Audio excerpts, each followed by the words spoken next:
Šiuo metu mechanizuotojų pėstininkų brigada Geležinis Vilkas vykdo pratybas, sąveikos pratybas, kuriuose dalyvauja ir Lietuvos Didžiojo Kunigaikščio Kęstučio mechanizuotasis pėstininkų batalionas kaip vienas iš Geležinių Vilkų brigados batalionų. Ir apsilankymai mūsų kaimininiuose miesteliuose yra viena iš bataliono sudedamųjų dalių. Kadangi esame kaip ir visuomenės dalis, tai matome pareigą, kad daugiau papasakoti apie save mūsų kaimynams, kad jie žinotų, kad mes kariškiai gyvename visiškai šalia jų, pristatyti jiems savo techniką, ginkluotę, papasakoti apie savo kasdienybę, kad sužinotų daugiau iš pačių karių, iš pirmų lūpų ir kad susidarytų nuomonę apie tai, kaip atrodo šiandienos Lietuvos kariuomenė.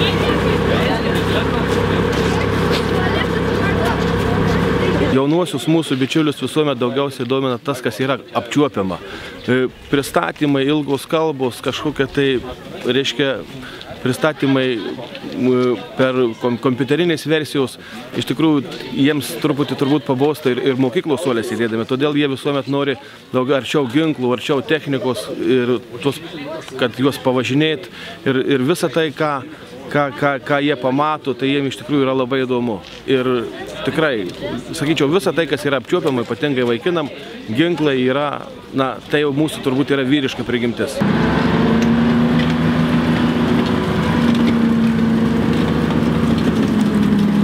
Batalionas šiais metais švęs rugpjūčio mėnesį 22 gimtadienį ir šiandien dienai batalioną tarnauja apie 300 karių. Šiaip batalionų kūrimos istorija yra gana įdomi, kadangi pradėjo kurtis Jurbarke pradžiai greito reagavimo būrys, po to greito reagavimo kuopa ir toliau buvo nuspręsta, susijungus Jurbarko ir Raseinių kuopoms, įsteigti Tauragėje, sukurti batalioną. Bataliono vienas iš kūrėjų buvo tuo metu vyresnis leitenantas Česlovas Šliegaitis, tai Jurbarko kuopos vadas. Šiaip pirmas bataliono vadas buvo pulkininkas leitenantas Stasys Levulis, kuris ir pradėjo formuoti batalioną pradžioj vien tik tai iš lygtinės tarnybos karių, ir taip pat gavome pirmosius šauktinius karius.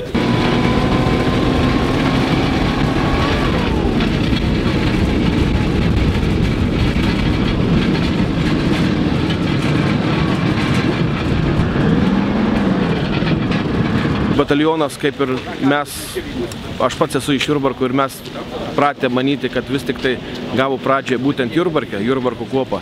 Tai jurbarkiečių batalione tarnauja praktiškai 40%. Žinoma, kariškių rotacija laikui bėgant pakoregavo šitos skaičius, tačiau nemaža dalis jurbarkiečių tarnauja pas mus. Ypatingai tai yra profesinės karo tarnybos kariai, kurie mažiau rotuojasi, nes karininkai rotuojasi kas 3 metus ir tarnauja iš įvairių Lietuvos kampelių.